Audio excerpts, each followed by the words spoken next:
नमस्कार दोस्तों, क्या आपने कभी सोचा है कि न्यूक्लियर पावर यानी कि परमाणु से भी ज्यादा खतरनाक है हाइड्रोजन बम। तकरीबन 1000 गुना ज्यादा खतरनाक है हाइड्रोजन बम। अगर भारत हाइड्रोजन बम से पाकिस्तान पर अटैक करे तो चंद 2 से 4 सेकेंड के अंदर पूरा पाकिस्तान तबाह हो जाएगा। पूरे पाकिस्तान की बात कर रही हूं मैं, वो तबाह हो जाएगा। सोचिए कितना भयानक होगा हाइड्रोजन बम, क्योंकि पाकिस्तान की हमेशा नीति रही है अगर भारत कुछ भी एक्शन लेगा तो वो एक ही बात बोलेगा, हमारे पास में न्यूक्लियर है और हम अटैक कर देंगे। बदले में भारत से कभी भी आपने ये उम्मीद नहीं करी होगी कि भारत ये बात बोले कि हमारे पास में परमाणु है, हम अटैक कर देंगे, क्योंकि भारत नो फर्स्ट यूज की पॉलिसी का पालन करता है और उसके विपरीत है पूरा पाकिस्तान। ये बार बार एक ही धमकी देता है। तो आइए जानते हैं हाइड्रोजन बम क्या है। इससे रिलेटेड मैं एक वीडियो भी आपको यहाँ पे दिखाने वाली हूँ। शुरुआत करते हैं आज के इस वीडियो की। मेरा नाम है अंजलि और मैं स्वागत करती हूँ आपका एग्जाम नारी के यूट्यूब प्लेटफॉर्म पर। देखिए, बात थी सन 1998 की और उस समय भारत में सरकार हुआ करती थी अटल बिहारी वाजपेयी साहब की। अटल बिहारी वाजपेयी साहब के नेतृत्व में ऑपरेशन शक्ति चलाया गया और इनके द्वारा 11 से 13 मई के बीच में 5 परमाणु परीक्षण हुए थे। एक बना था फ्यूजन और 4 हुए थे फीजन, जिसको लेकर अमेरिका ने एक स्टेटमेंट दिया। अमेरिका ने दावा किया था कि भारत परमाणु के साथ साथ हाइड्रोजन बम भी बना रहा है या उसका भी परीक्षण वो करने वाला है। अब इस बात में कितनी सच्चाई है नहीं है इसके बारे में भी हम आगे चर्चा करेंगे। पाकिस्तान की एक इंटेलिजेंस जिसका नाम है CIA, इसके द्वारा भी कई बार दावा किया गया है कि हो सकता है भारत के अंदर हाइड्रोजन बम हो, जिसको लेके ये समय समय पर चेक करने के लिए आते रहे हैं। पर हर देश यही करता है, यही बोलता है कि हमारे पास में ऐसा कोई परमाणु नहीं है, ऐसा कोई बम नहीं है। ज्यादातर देश का जवाब यही होता है। आगे देखिए, यहाँ एक न्यूज़पेपर की कटिंग है जिसमें ये बात बोली गई थी। Director of central intelligence William Webster said yesterday they are included there India's build hydrogen bomb and he want a nuclear arm race between India of neighbor पाक। यानी कि इन्होंने एक बात भी साफ जाहिर करी है कि अगर भारत हाइड्रोजन बम बना रहा है तो भारत के ऐसे 2 पड़ोसी देश हैं जिनके पास में भी हाइड्रोजन बम है, यानी पाकिस्तान के पास में भी हाइड्रोजन बम हो सकता है। इसके बारे में कोई कंफर्मेशन नहीं है, पर चाइना के पास में हाइड्रोजन बम है, इसका पूरा कंफर्मेशन इन्होंने दिया। दूसरा, इन्होंने बोला है कि Pakistan परफेक्ट्स and detonators China help. आप सभी को पता है कि जब हमने 1998 में परमाणु परीक्षण किया तो पाकिस्तान कहाँ पीछे रह सकता था, और पाकिस्तान ने बोला कि मैं खुद भी क्या करूंगा, परमाणु परीक्षण करूंगा। तो आप देखिए, हमारे पास में सबसे खतरनाक अगर कोई मिसाइल है परमाणु से रिलेटेड तो ये है अग्नि-3। अब इसके बारे में मैं आपको बताऊं उससे पहले परमाणु के मामले में चाइना ने कैसे हेल्प करी थी पाकिस्तान की, उसके बारे में चर्चा करते हैं। क्योंकि हम जब परमाणु परीक्षण कर रहे थे तो पाकिस्तान रो रहा था चाइना के सामने जाके कि अगर इन्होंने बना लिया तो फिर हमको दब के रहना पड़ेगा और हमारे पास में ऐसे कोई साइंटिस्ट नहीं है जो अच्छे से बना सके। इसीलिए चाइना ने उसकी हेल्प करी। कैसे हेल्प करी? जैसे ये मैं आपको बता दूं, ये है जैसे परमाणु है ना, ये है जैसे परमाणु, इसको आप अग्नि को समझिए। अग्नि का ये जो सामने वाला आपको मुंह दिख रहा है ना, इसको क्या बोलते हैं? इसको बोलते हैं डेटोनेटर। तो ये वाला जो डेटोनेटर है ना, ये वाला चाइना ने किसको दिया? पाकिस्तान को दिया। ये से खाली डब्बा तो हर कोई बना लेगा, मेन चीज तो यही है। तो ये क्या है? डेटोनेटर है। अब इसका पावर मैं आपको बताती हूँ। आगे बढ़े इससे पहले मैं आपको इसका पावर समझा देती हूँ। जैसे ये ढक्कन का नहीं, डेटोनेटर का बता रही हूँ, एग्जाम्पल है, ठीक है। तो ये जो डेटोनेटर है ना, ये इतना सा जो है, ये इतना पावरफुल है कि हमारे देश की कोई भी एक बड़ा शहर ले लो, जैसे हम दिल्ली की बात करें तो इतना सा डेटोनेटर, स्टील टाइप का एक चमकीला पदार्थ होता है। अगर ये इतना सा यूज करके 1 साल भर में हम पूरे दिल्ली के अंदर बिजली उत्पादित कर सकते हैं, बिजली चला सकते हैं। सोचो ये कितना पावरफुल होगा।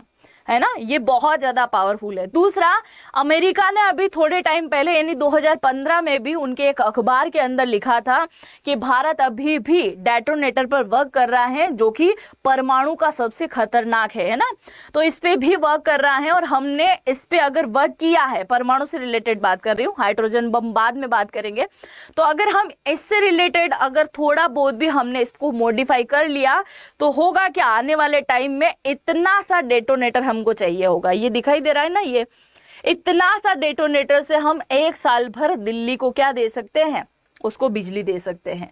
तो यही मेन है डेटोनेटर। और ये किसने दे दिया, चाइना ने दे दिया पाकिस्तान को। और पाकिस्तान इसके अंदर फ्यूल भरता है, कौन कौन से, यूरेनियम और प्लूटोनियम, ये दोनों भर के फिर इसको क्या कर देता है, लगा देता है और उसके बाद में अटैक करता है। तो यही वाली बात यहाँ पे है, आपको समझ में आ चुका होगा कि इसके अंदर ये जो खाली खोखला होता है इसके अंदर कुछ भी भर सकते हैं। जैसे हमारे पास में है, हम हाइड्रोजन भर के भी इसके ऊपर जो है हमला करवा सकते हैं। तो वही वाली बात है कि इसके अंदर जो मेन चीज लगी हुई है वो ये है और इसको यहां से दाग दिया जाता है, चला दिया जाता है। तो यही वाला काम कौन कर रहा है, पाकिस्तान कर रहा है। कुछ नहीं है पाकिस्तान के पास में, सब चाइना वालों की मेहरबानी है। चाइना दे रहा है, वो जा के रोता है और वो दे देता है। आगे बढ़ते हैं। अब हमारे पास में कौन कौन सी ऐसी मिसाइल है जो कि कई किलोमीटर की दूरी में देशों पर अटैक कर सकती है। जैसे हम बात करें ब्रह्मोस की, 3000 किलोमीटर के एरिया को फोड़ सकता है कौन, ब्रह्मोस। ब्रह्मोस कहाँ की मिसाइल है, तो भारतीय मूल की है। भारत और रशिया दोनों ने मिलकर इसको बनाया। इसका नाम सुनिए, ब्रह्मोस, है ना। तो रोस्कोसमोस कहाँ की एजेंसी है, रशिया की है ना, वहां की जो एजेंसी, ऐसे आप रिलेट कर लीजिए। और ब्रह्म क्या, ब्रह्मपुत्र आप मान लीजिए। तो जो ब्रह्मोस है वो क्या है, रशिया और भारत का दोनों का मिला जुला क्षेत्र है। तो हमने दोनों देश ने मिलकर इसका क्या किया है, निर्माण किया है ब्रह्मोस का। ये जो ब्रह्मोस है वो इतनी खतरनाक है, हिंदुस्तान एरोनॉटिक्स लिमिटेड ने इसको वर्क करने में इसको काम किया है। और ये जब चला दिया जाए तो ये 300 किलोमीटर के एरिया को फोड़ देगा। तो पाकिस्तान कितना दूर है भाई, पाकिस्तान के साथ में तो हमारी सीमा साझा होती है, हम आसानी से उसको फोड़ सकते हैं। तो यहाँ इसको फोड़ा जा सकता है। दूसरा, अगर आप यहाँ पे देखोगे तो 1000 किलोमीटर की हम बात करें तो निर्भया है। निर्भया को अगर छोड़ेंगे तो वो 1000 किलोमीटर यानी कि अफगानिस्तान से भी ऊपर वाले इलाके में आराम से चली जाएगी। दूसरा, हमारे पास में कई सारी मिसाइल है जिसमें से सबसे खतरनाक रेंज है अग्नि 4 की और अग्नि 5 की। अगर इन दोनों को छोड़े तो 3500 किलोमीटर तक ये जा सकती है। मतलब ऊपर आप देखिए कहां तक, रशिया से चाइना के आसपास ये जा सकते हैं। अगर इधर हम इधर की हम बात करें अंडमान निकोबार वाले इलाके से, तो इधर भी ऑस्ट्रेलिया आता है, इधर जा सकते हैं। दूसरा, इधर ये पूरा अफ्रीका कॉन्टिनेंट है, इधर जा सकते हैं। तो बहुत खतरनाक है ये। तो हमारे पास में ऐसी कई सारी मिसाइलें हैं जो अलग अलग क्षेत्र में हम पहुंचा सकते हैं। दूसरा, पाकिस्तान ने अभी फिर से रोना धोना शुरू किया है। आज सुबह से ही वो बोल रहा है लगातार, यानी कि 10 मई की मैं बात कर रही हूँ, लगातार वो एक बात बोल रहा है कि हम तो अब न्यूक्लियर अटैक करने की तैयारी कर रहे हैं। तो आप जरा सोचिए कि हमारे पास में केवल हवाई बातें नहीं है, जमीनीगत स्तर अगर हम पानी की बात करें तो हमारे पास में सबमरीन न्यूक्लियर भी कैपेबल है। हमारे पास में जो सबमरीन है ये भी बहुत ज्यादा कैपेबल है। और अगर विश्वास ना हो तो याद कीजिए 4 दिसंबर 1971 का वो दिन, जिस दिन तुम्हारे कराची पोर्ट पे इतना भयानक तबाही मचाई थी हमारे सबमरीन ने कि 60 किलोमीटर दूर से एक आग दिखाई दे रही थी। तुम्हारा पूरा कराची बहुत भयंकर तरीके से जल रहा है। ये आगे बढ़ते हैं और आगे ये आता है सेंट्रल इंटेलिजेंस एजेंसी। ये जो माफ कीजिएगा, ये जो अमेरिका है, अमेरिका की एक एजेंसी है जो कि चेक करती रहती है हर देशों में जा जाके कि कोई देश ऐसे परमाणु ज्यादा तो नहीं बना रहा है, हाइड्रोजन बम का निर्माण तो नहीं कर लिया, इसके बारे में बात करता है। इसके अलावा अमेरिका का एक और न्यूज एजेंसी है जिसने बोला है, एक्सपर्ट बोल रहे हैं, worry that Indian is creating new fuel, यानी कि हाइड्रोजन बम जो है बना रहा है। कौन बना रहा है? भारत। अब हम बात कर लेते हैं उन सभी देशों की जिनके पास में हाइड्रोजन बम मौजूद है और ऐसे सारे देश कौन कौन से हैं। देखिए, अगर हम अमेरिका की बात करें तो 1992 में अमेरिका ने हाइड्रोजन बम बना लिया। यूनाइटेड किंगडम की बात करें तो 1991 में बना लिया था। फ्रांस की बात करें तो 1996 में हाइड्रोजन बम बना लिया था। इसराइल की बात करें तो 1970 में इसने बनाया, पर डाउटफुल है। आपको ये जो ऑरेंज कलर की कंट्री दिख रही है ना, ये डाउटफुल है, क्योंकि इन कंट्रीज ने कभी भी एक बात क्लियर नहीं करी है कि हमारे पास में क्या है, हाइड्रोजन बम है। दूसरा, पाकिस्तान के ऊपर भी डाउट है कि इसने 1996 में यानी कि 1998 में तो ये परमाणु बना रहा है और उससे पहले इसने हाइड्रोजन बना दिया। ये सारी फैक्ट बात हो सकती है। दूसरा, इंडिया की अगर बात करें तो 1998 में ही क्या बन गया, हाइड्रोजन बम बना है या नहीं बना है, देखिए आगे। इसके अलावा रशिया की बात करें तो 1990 में बना, और चाइना जो है इसने बना लिया था 1996 में। दूसरा, अगर हम नॉर्थ कोरिया की बात करें तो इसका भी डाउट है कि बनाया या नहीं बनाया। अब बात यहाँ की करें हम रशिया की, तो रशिया ने इसको बना लिया था 1990 में, है ना, 1990 में बनाया, और 1961 के आते आते 61 के आते आते इसने क्या किया, उसका परीक्षण किया, पूरा उसको मतलब विस्फोट करके दिखाया कि इतना भयानक तबाही हो सकता है। और 2018 के अंदर उसका क्या किया, वीडियो जारी किया। उस वीडियो को मैं आपको अब दिखाने वाली हूँ। आप सभी को पता होगा कि हम 11 मई को क्या मनाते हैं, टेक्नोलॉजी डे मनाते हैं, क्योंकि ये इंसानों के द्वारा बनाई गई सबसे खतरनाक वस्तु है। एक साइड आप देखिए एटॉमिक बम है, यानी कि परमाणु परीक्षण अगर किया गया या फिर परमाणु से हमला अगर किया गया तो आपको इतना धुआं और इतना एरिया आपको दिखाई देगा। पर वहीं अगर हाइड्रोजन बम गिरा तो आप देखिए कितना किलोमीटर तक ये ऊपर तक जाने वाला है। इसका एग्जाम्पल मैं आपको यहाँ दिखाने वाली हूँ। ये आपको एक छोटी सी स्थिति में दिखाई दे रहा होगा। ये क्या है, माउंट एवरेस्ट है। 8848 मीटर इसकी ऊंचाई है, अभी थोड़ी सी बढ़ चुकी है, 88450 हो चुकी है।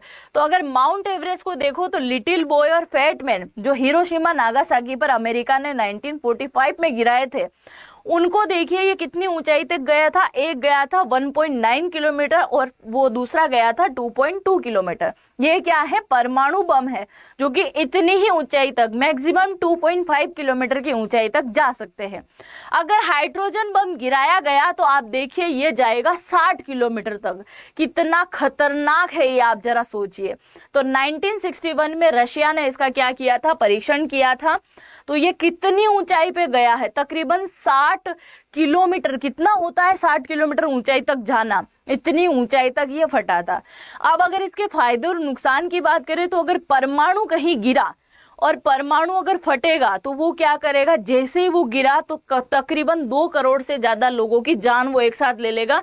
वो जनसंख्या पे डिपेंड करता है कितनी जनसंख्या वहां पे है, एकदम जान ले लेगा। और उसके बाद में जैसे जनवरी में अटैक कर दिया परमाणु परीक्षण, तो दिसंबर के आते आते उसके डबल लोग मर जाएंगे, यानी 2 से 4 करोड़ लोगों की मौत जो है दिसंबर तक हो जाएगी, क्योंकि उनके फेफड़े में प्रॉब्लम होगी, सांस लेने में दिक्कत होगी, कई सारी बीमारियां उनको जकड़ लेगी बहुत बुरी तरीके से। और इसके अलावा आने वाले कई वर्षों की पीढ़ियां जो है इसको भुगतती रहेगी परमाणु परीक्षण को। आप सभी जानते हैं हिरोशिमा नागासाकी पर जब परमाणु गिरा तो आज भी उस इलाके में जो लोग जिनका जन्म होता है, क्योंकि वो डिसेबिलिटी के ही शिकार होते हैं, अपंग हो जाएंगे, किसी की आंख नहीं आएगी, किसी के हाथ पैर एक्स्ट्रा आ जाएंगे, वो उन सब चीजों के शिकार होते हैं।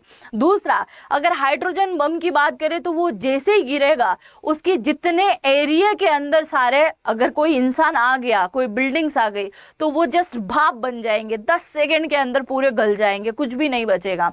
पर इसका ये है कि गिरने के बाद जो इफेक्ट हुआ वो 1 महीने का इफेक्ट रहेगा, पर उसके बाद अगर कोई पीढ़ी आ रही है, नई जनरेशन जन्म ले रही है, तो उनमें डिसेबिलिटी के शिकार की बहुत कम जो है रेंज रहने वाली है, बहुत कम ऐसा होगा। तो हाइड्रोजन बम का ये जरूर फायदा है कि डिसेबिलिटी के शिकार लोग नहीं होंगे। बाकी जितने लोग परमाणु की वजह से एक पूरे साल में मरेंगे वो उतने ही 1 सेकेंड के अंदर मार देगा। ये इतना खतरनाक होगा। दूसरा, अगर पाकिस्तान वाले अपनी खैरियत चाहते हो ना तो जरा सुधर के रहो, क्योंकि आप देखो अगर ऐसा हमने कराची, रावलपिंडी, लाहौर, इस्लामाबाद वाले इलाके में छोड़ दिया, क्योंकि बलूचिस्तान की साइड हम हैं, बलूचिस्तान पे तो नहीं फेंकेंगे, उनकी तरफ हम हैं, और अगर इस साइड इलाके में फेंक दिया तो आप सोचिए कितना धुआं आपको दिखाई देगा। ये देखिए 2 लाख फीट तक गया था ये, जिसका नाम है टीसार।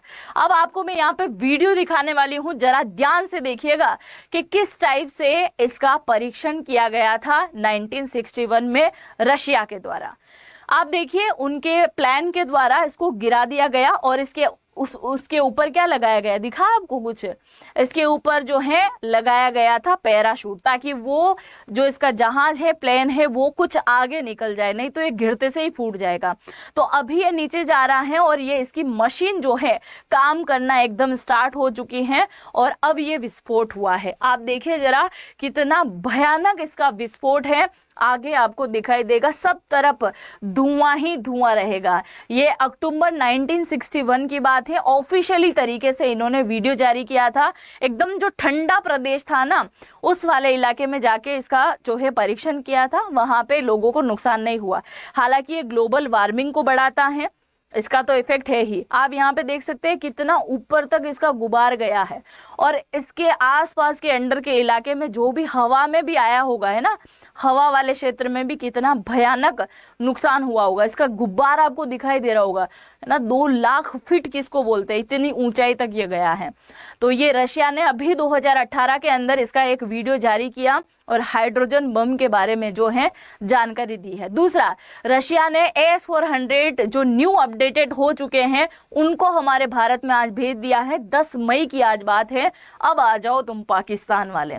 दूसरी बात हम यहाँ पे बात करते हैं कि ये कई सारे बम है, पर TSAR बम जो है, TSAR जो बम है रशिया का, यानी हाइड्रोजन बम है, ये कितनी ऊंचाई वाले गुब्बार पे गया था, बहुत ही खतरनाक है ये, आप सोच सकते हैं। दूसरा, अभी चाइना के द्वारा भी इसका परीक्षण कर लिया गया है, मतलब चाइना अब खुल के सामने आ चुका है कि मेरे पास में हाइड्रोजन बम है।